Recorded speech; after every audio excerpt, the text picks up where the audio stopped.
Hello, family and friends. Thank you so much for your patience. Thank you for joining me on Relationship Rhetoric. Again, you have to deal with technology as it comes. When it wants to work, it works. When it doesn't want to work, it will do its own thing, but we will not be defeated. So, thank you so much for joining me. Thank you, my faithful viewers. I hope that you have been joining me during this month. I have been talking to parents, family, friends, just to shine some awareness on autism. I have learned some very amazing things, some things that I was unaware of, and I've learned how to move differently, even as a educator who works in a school that serves autistic children. I am still a little more sensitive and understanding to the parents and their situation, and not just as an educator, but just as a person who has been exposed to the other side of the coin. So I'm really excited. We just had maybe 3 seconds of conversation a few minutes ago, but she has a very lively spirit. So I'm really, really excited to talk to her and hear about her journey. So without further ado, I present to you Dr. LaChandra Carnes. I say that right? Yes, you did. Absolutely. Hello. Thank you so much for joining me. I think I It like is that. my pleasure. So, as I stated before, I really just would let's start out with who you are and where you were before children, and talk a little bit about growing up in a household of five. Oh, it was wonderful. I have two brothers, two sisters. It was beautiful. And now I have my own five children. I have two bonus sons and three biological children from the ages of 17, 15, 8, 13, and 16 months. And it's never a dull moment. Two of my kids have autism, and it's two different extremes. One is verbal, and uh, she has problems communicating. My other child is nonverbal, but is able to communicate what he needs. He uses a communication device. But it's fun. It is. The kids thrive off of each other, and having typical kids and atypical kids, having that blended look for them, it makes them all want to do better and be better. And they're sensitive to each other and people in the community that are different. So it's a learning thing for all of them. So, Okay. Okay. So your older two, are they twins? How far no. apart? They are not. Okay. Yeah, my daughter is 17 and my son is 13. So Okay. they're like almost 4 years apart. Okay. So let's talk about um getting pregnant. And so healthy pregnancy, normal Normal pregnancy, or no? pregnancy with both children, normal pregnancies, no problems, no issues. Births were fine. Um, the problems came with my daughter right when she turned 14 months old. She was actually saying words and talking. She was developing fine. We went to get her 15-month-old shots, and right at 16 months, she developed a staph infection and lymphatic pneumonia, which they said she got from daycare. She spent 10 days in the hospital. When she got out of the hospital, it was almost like she was a totally different child. She could not talk. Um, she would not communicate with us. She was silent for 8 months, no babbling or anything. I didn't know what was wrong with her. Took her to the doctor. We ended up going to the bowling center when she turned 3. And at this point, I didn't know. I never thought autism. I just didn't know what. And I'm a speech pathologist. So talking to friends and other therapists, I just wanted to get a diagnosis. I really didn't care what the diagnosis was. I just wanted to figure out ways to be able to help her. Because with autism, you can't really treat autism. You can only treat the symptoms. So I wanted to figure out a way to get her talking again and, thriving again. So went to the bowling center. The therapist there did not make any effort to um, interact or get what she needed from her. It was more so of an interview for me, and she watched my daughter. And my daughter didn't do anything. She didn't say a word. She didn't look at her. She just kind of held on to me. There wasn't a rapport established. And as a therapist, that's what you do. You establish a rapport. You try to get something, but that didn't happen. So she gave her ruling of MR and told in MR is mental retardation. That's what they said back then. And then said that she would probably unaffectionate, would never learn to talk and be able to be social in those aspects. And that was her assessment. And with after that, it was too late for early intervention because she was 3 at this point. And I met a therapist named Tracy Robinson who taught me and about early intervention and also speech and language schooling where kids can go to school, preschool and things like that. So I got Kennedy into that program. That helped tremendously. Um, she started at least babbling, and she also went to St. Luke Christian Academy, and they worked really hard with her. It was really hard to find a daycare that wanted to take the time to help her because she was kind of hyper, a hyper kid. She, people didn't understand her, so she acted out, and I knew it was out of frustration because at one point, she was being understood, and now it was like nobody understands me, so it was frustrating for her. But we got it all under control. Um, Sensory issues came into play. She started therapy, and once she started therapy, things really started turning around for her. And then came Andrew, my son. So in my head, I was thinking, okay, here she is with autism. Her brother is going to look out for her. So Well, how old is Kennedy when you're she's like 3.5, about to turn 4. Yes. So Andrew comes along, and I noticed this kid at 3 months does not cry at all, just sleeps. So I was like, I don't know what is going. I took him to the doctor, and I was like, he does not cry. He does not do anything. He doesn't even let me know that he's wet or poop or anything. He does not do anything. He just sleeps. So she was like, oh, well, you just have a really good baby. Okay. And he would whine, but he wouldn't cry. Babies like that, good cry. And so at 6 months, I ended up taking him to a neurologist. And so the neurologist at that time told me, well, his sister's autistic. More than likely, he'll be autistic. But that still didn't tell me what was wrong with him, where he wouldn't let me know those signs of something is wrong. So I ended up taking him I went to like 3 different neurologists, ended up with a neuropsych doctor that did a sleep study. Come to find out he was having multiple seizures through just back to back to back to back. And so she ended up putting him on a regimen where the seizures stopped. And when by the time he turned 1, he was able to babble and things of that nature. He started to come alive, from what I call it.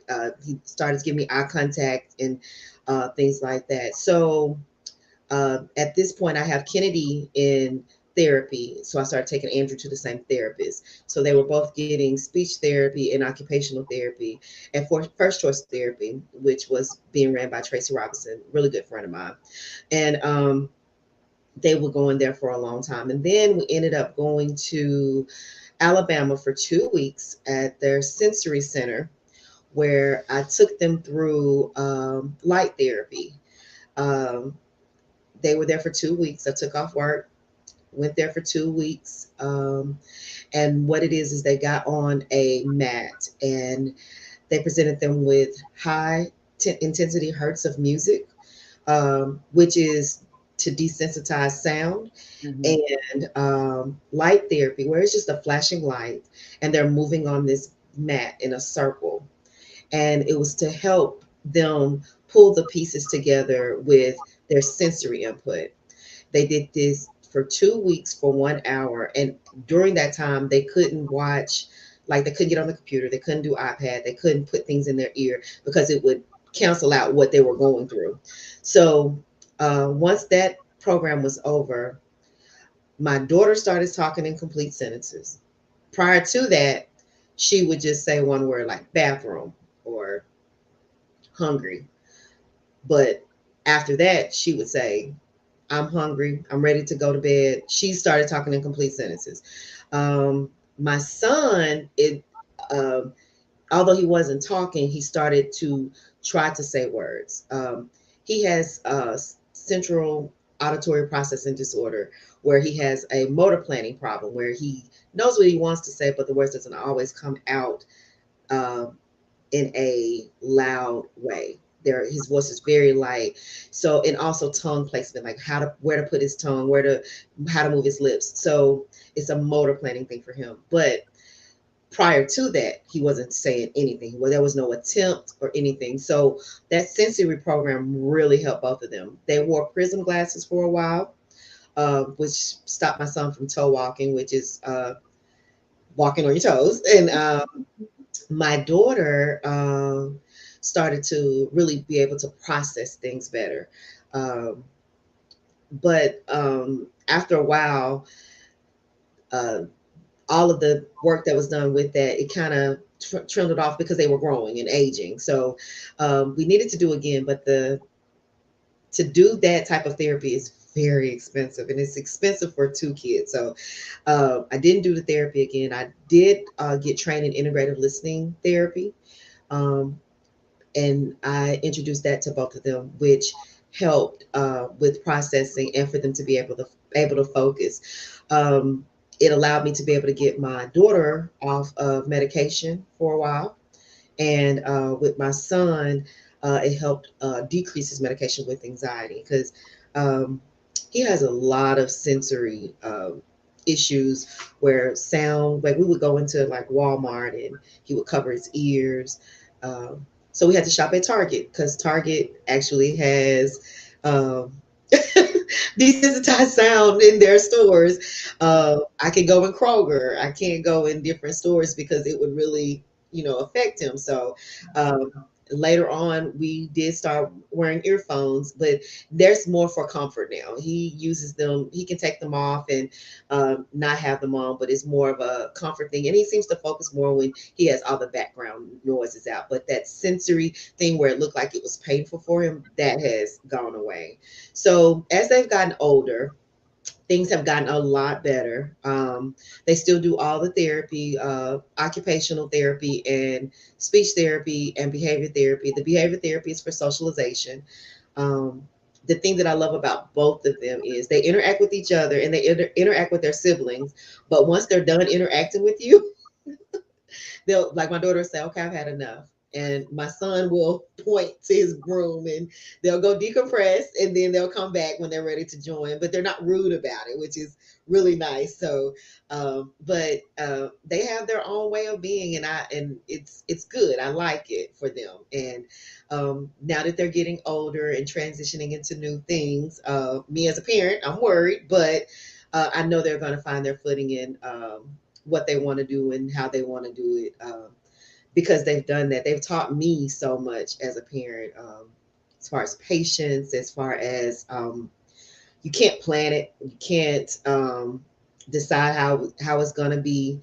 You think you have the perfect situation, and doesn't always end up that way. So you just have to be able to move the way, what life throws at you, and adjust. And I have been adjusting, and it's okay. And It's it's okay. okay. It's Yes. okay. So if Mhm. I may ask, you said bonus children. How was the transition with your two oldest into your new marriage? How did that adjustment go? It was actually, um, it was easy. Like it wasn't as drastic as I thought it was going to be. It was something I was worried about. The blessing part is my oldest bonus son, he has aunts that are autistic. Wow. So with his brother, he was like, okay, this is how you have to be. This is how you have to, communicate. And he's always pulling my son, Andrew, into their circle. Um, he's a couple years older than him. So when he's hanging out with his friends, he'll pull Andrew into their interaction. And he looks out for them. And so it's a good thing. My daughter was a little older. She has her own thing going on anyway. And my husband won her over the day he called her princess. He came in and he called her princess, and she named herself Princess Kennedy. So that's what we that's what we all call her. She's Princess Kennedy, and everybody is royalty. I'm Queen Mom. He's King Cody. There's Prince Andrew, Prince Junior, and Prince Tank, and we have the Duchess Layla. So everybody is royalty. So, but he won her over, and my husband's kids they're great kids. They're sweet. They're kind kids, and and when they met each other, it was like they knew each other. There was no awkwardness or anything. Kids are resilient. After I got divorced, I thought I was gonna have to put my kids in therapy and all this kind of stuff. They did not care. If mom is happy, it's cool. If their dad is happy, it's cool. If they can't be happy together, that's fine. It did not matter. But they're just resilient. And when my husband and I came together, and our kids got together, it was like a melting pot. It went well. We haven't really had any issues with them getting along, because my two typical kids are always trying to teach them how to do something, or how to uh, play something or anything like that. My daughter knows how to fix puzzles, and so my oldest son brings her puzzles to fix, and she loves it. So it's just been. It just seemed like it was what was supposed to happen. So yeah, it went fine, amazingly. Nice. And I mean, I know this may be an obvious question, but at any point, do you say that you suffered from some blame or some concern about if something was going on with you? And how did you handle that? How did you deal with it?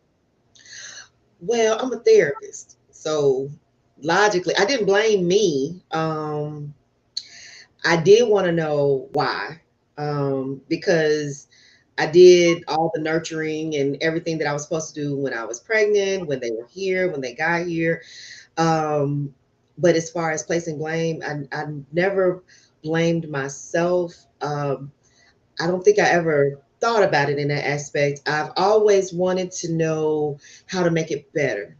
Um, and when I meet other parents that have that sense of things, like did I do something wrong or anything like that, it's kind of like it's just what is. It's just how it is. The best way to deal is to figure out how to, and um, how can we make it better versus dwelling in a moment of I can't do anything about it.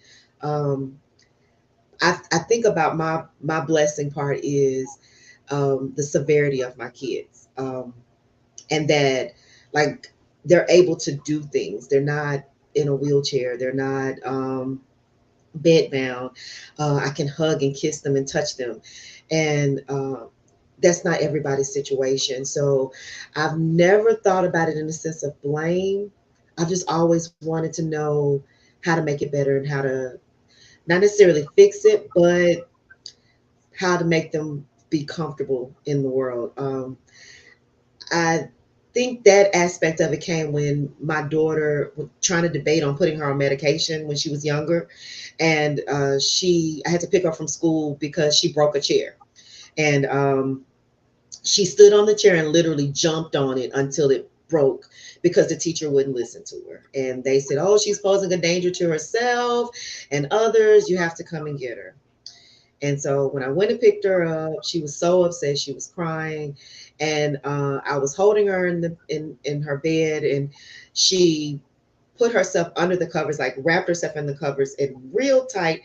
And she said, I can't feel myself. That lets me know she was having sensory overload and she needed to be like hugged. That's when I decided, okay, I gotta put her on some medicine. I gotta, you know, help her be able to fit into the world. And that's been my mindset since they've gotten the diagnosis. So I've never thought of blame, but I know some parents do, but I've never thought of blame. I've always just wanted to figure out a way to make them comfortable and being able to adjust into the world because I know it's hard for them. Um, that's why I'm such a bear when it comes to my kids. I have to step back sometimes. My husband is so wonderful because he lets me be the bear, but he calls me out on my you being silly kind of thing. You need to, you got to take your hands off of them so they can grow up. You can't protect every aspect of them. They have to make mistakes. They have to learn to adjust. And I appreciate him so much for that, for teaching me that because I've always been the one to protect them. And but he steps in and gives me a different perspective because he has those typical kids that he has taught and nurtured, and he does that to mine, and so it allows me to be able to step back and for them to get something different other than what mama has to say. So it's a good thing. It's a good adjustment. Yeah. Nice, nice. Mhm. Talk about your support system, during all your. My support system is amazing. It is amazing. It's like people meet my kids and they love them, and I'm so thankful for that. As the doctors, they have amazing doctors. We've had the same doctors. Once we got a good doctor, we've stuck with them. And my daughter is 17. She's had the same doctor since she was a baby as a pediatrician that has gone through this journey, and she asks about her when we see her in the store. She hugs her, and it's beautiful. The neuropsych doctor that we have that has referred me to other doctors, and we've made that rapport. Even personally, where I have like cell phone numbers where I can reach out and say, hey, this is going on. And I think it's because I'm a therapist too. They know I won't abuse it, but at the same time, they're great support.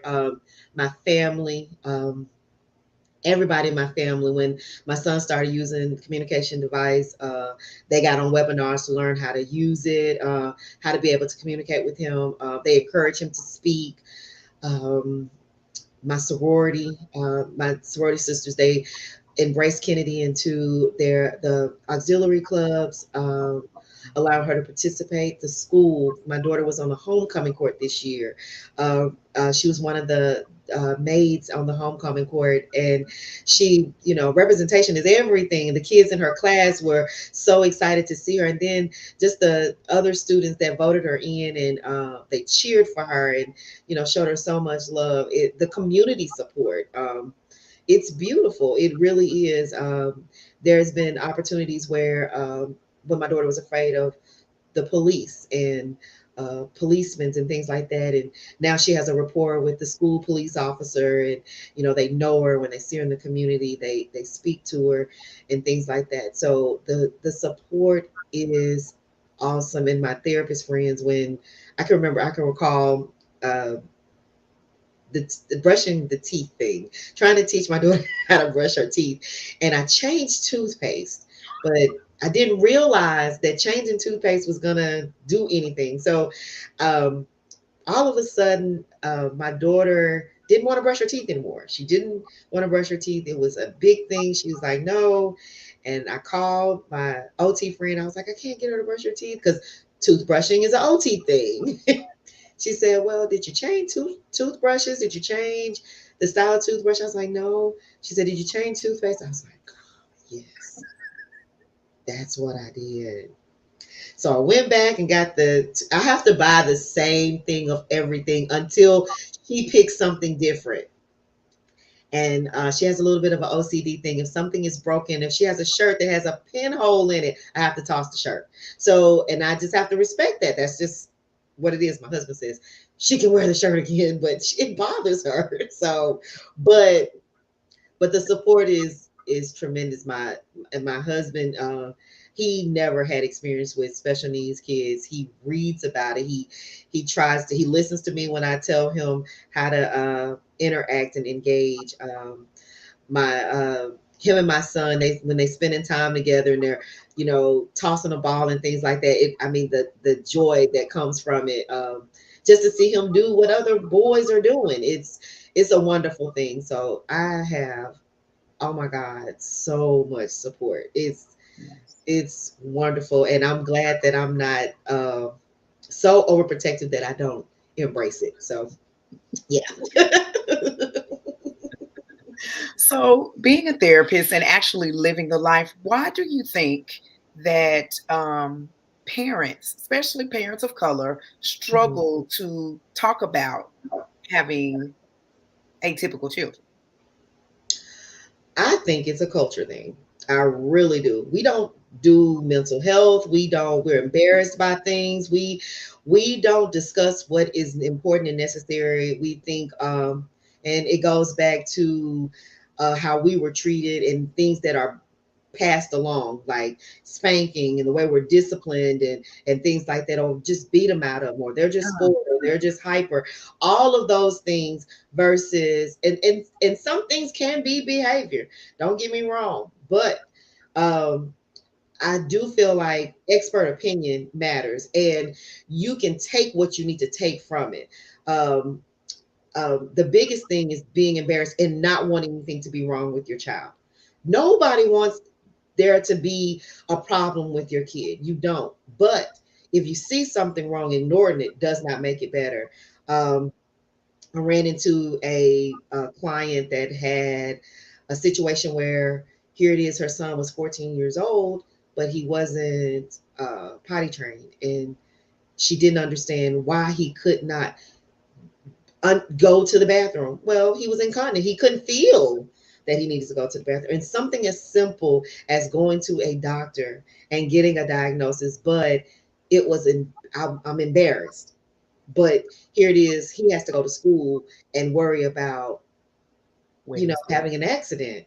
Yeah. Um, you're more so hurting the child than you are thinking about your own pride and ego. So Mm, I really feel like, especially with our culture, that that we are embarrassed. I also feel like we are not allotted the same opportunities as our counterparts. Um, I feel like people of color are not given information outright like we should. That was my whole research was on that when I was getting my doctorate. Transition information, we have to fight to get that information. We or try to even understand it. A lot of times in IEP meetings, we're handed a piece of paper, and those informations are not given to us in detail. Even when you ask, the teachers don't really know, and that's not their fault. They haven't been um, in service on it or taught that information either. I just think it's unfortunate that we have the resources that are out there that needs to be supported by us, those parents with individuals with special needs, and that provide us with so much information in order to be able to get what we need in order for our children to go from elementary school to middle school to high school and then in the community. But there are not a lot of people of color that feel like they can get that. Um, it's intimidating. I'm afraid to ask those questions, and I don't know enough or what to ask in order to get what I need. I think those aspects are what keep us from getting the early intervention that we need and also getting the help that we need throughout the journey that we have when we have children with disabilities. nice. Yeah, love that. So talk to me again about what is your doctor in? What is your doctorate in? Doctorate in education, specializing in special ed. Okay. Okay. Mhm. So I'm so off the subject, but I want to know so bad. So what does that look like on a day-to-day basis? um, as far as utilizing my doctorate, What exactly do you do? okay, well, I'm a speech pathologist. I'm a rehab director. Oh, So I don't even get to use my doctorate education at work per se, because I'm more so using my speech pathology expertise. However, when it comes to advocating and yeah. educating parents, then I'm able to utilize it. Especially like through my sorority. I'm a member of the Northwest Mississippi ARC. I have parents that, they're so excited when you see another Black person. And they're like, okay, what do I need to know? And we end up having those conversations about what to do next, and what have I done in order to get my child what they need, because they see my kids thriving. And how did you get that, how did you get that opportunity, and that type of thing. And then having the doctorate, they feel like I know the information, and I'm gathering information, which is true. I'm trying to figure out ways to make it better for us in our community. Putting information out there for us to know, and not just people of color, but just everyone that is affected by it, that want to know like what to do and how to transition their kids. So speech pathology is my discipline, but my passion is educating families about how to advocate for their kids. Yeah. I just felt that I could see you being in somebody's IEP meeting, making sure that they are. Did you get that? You know, Absolutely. Don't sign what you don't agree. that's right. Yeah. That's exactly All right. of those things. And that's something I had to learn. I had to learn that you know, they can push these things and their agenda. And that's what happened with my daughter. My daughter should have never been in self-contained, never. But the school system made her diagnosis work for what they wanted it to work for, in order for her to be safe in their, in for what they needed to do to not deal with it. And that was in middle school. Now here we are in high school, and there's a frustration because she's really not smart enough to be in gen ed, but she's really too smart to be in self-contained. So here we got this middle ground that the government no longer offers mod, and they no longer offer those opportunity, which is unfortunate and a disservice to these type of individuals, because now you don't have people that need to go into the community, that need to have jobs and have purpose every day. You're leaving parents with that feeling of hopelessness. And it's not true. Um, they need to bring back vocational teaching Mm, in the mm, high school level. They need to bring that back, because this allows children, not even just special needs kids, but kids that do not even want to go to college, to be able to do cosmetology, to be able to be mechanics, to be able to do these things, culinary schools, all of these things that does not require you to go to a four-year university and spend all of this money, and get a certification and go to work and be what they want to be right now.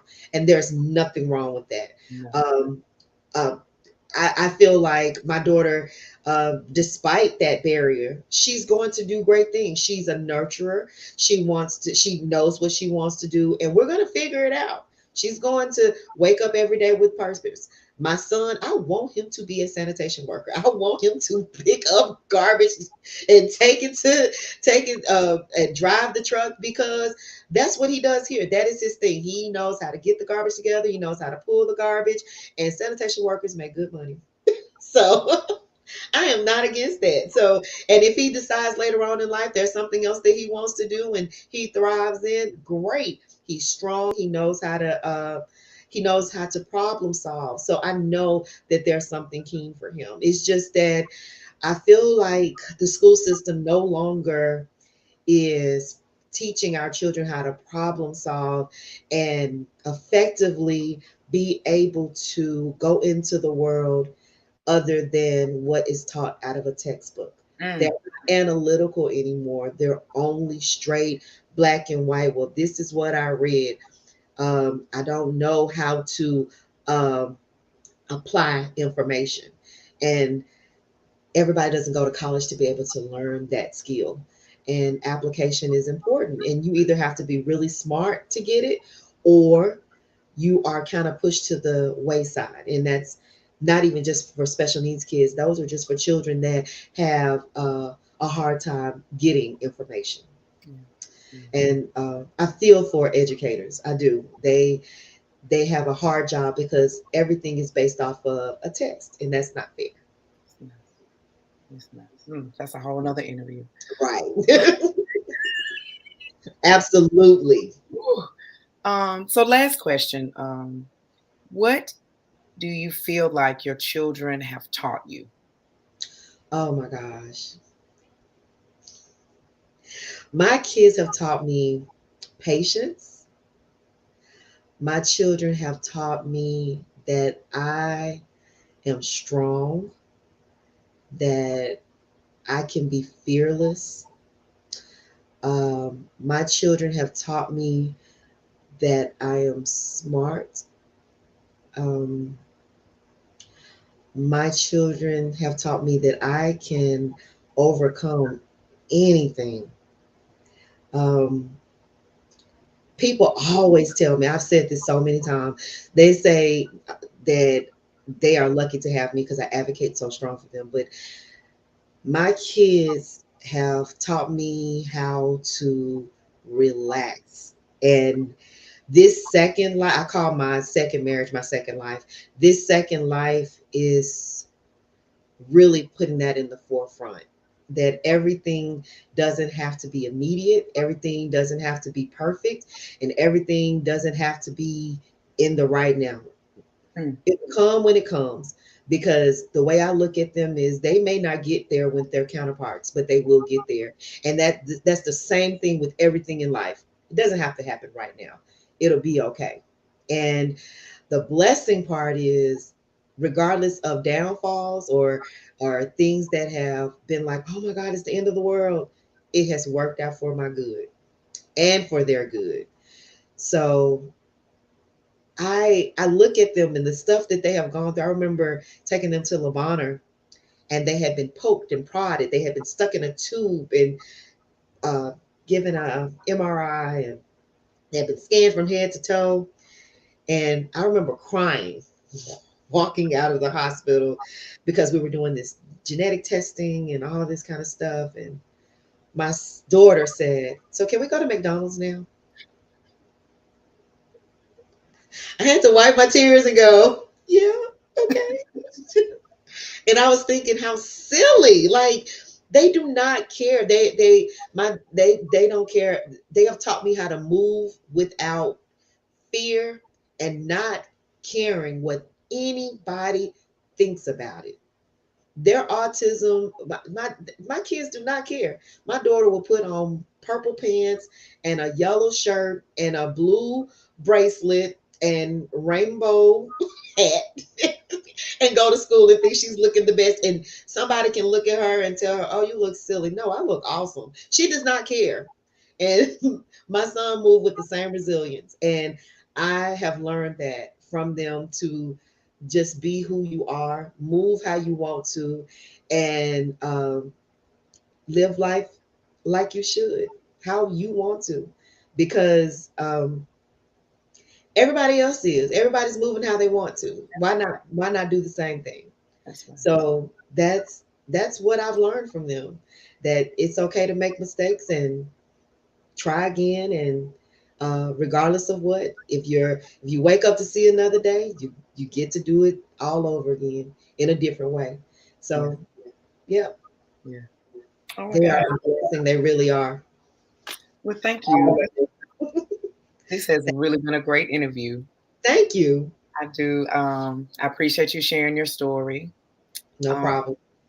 and I appreciate you not only advocating for your children, but for other children and their parents who do not have anyone. Because I've Absolutely. been in a lot of IEP meetings and I can see the frustration, I can see the confusion on parents' faces. So to have someone there that knows what should and should not be happening is a blessing. Absolutely. So thank you. I really do. Yes. So I hope you have a wonderful, wonderful rest of your week. Thank you. You too. And take this link and share it out because I want people to hear this story. I want people to lose the shame you know, Yes, and just absolutely. learn from your situation. I'm learning. I am definitely learning. So thank you, Awesome. Dr. Carnes. I appreciate you so much. Thank you. And thanks for having me. I really Yes, appreciate it. yes, ma'am. Yes, ma'am. Thank you. What another wonderful interview. I'm so grateful that people are feeling comfortable with sharing their story and shining the light on truly what our children are supposed to be to us. They are blessings. They teach us. They teach us so much if we would just open ourselves up and release this ego and release all of the other things that get in the way of truly loving and embracing who our children are. So, Dr. Carnes, thank you so much. Um, Guys, I hope that you take a moment, whatever your situation is, and to learn from a child. A child is going to come out into the world raw. They're going to give you who they are, what they like, what they don't like. And we as adults are the people that have a tendency to take that from them, that have a tendency to dumb them down or hush them up. Let's take a lesson from our children and let's be our true selves. Let's wear what we want to wear. Oh my God, I love Kennedy's outfit. That sounds like something that I would wear. But let's take a lesson from them and live our lives accordingly, not based on someone else's standards, but what feels good to us. I guarantee you, you'll feel your heart leap. You'll feel lighter because you set your own standards. Whatever your higher power is, whatever your force is that you follow, trust that and know that you and how you function is more than enough. I hope you have a wonderful week, and I'll see you this time next week. Peace, love, and go hug a child.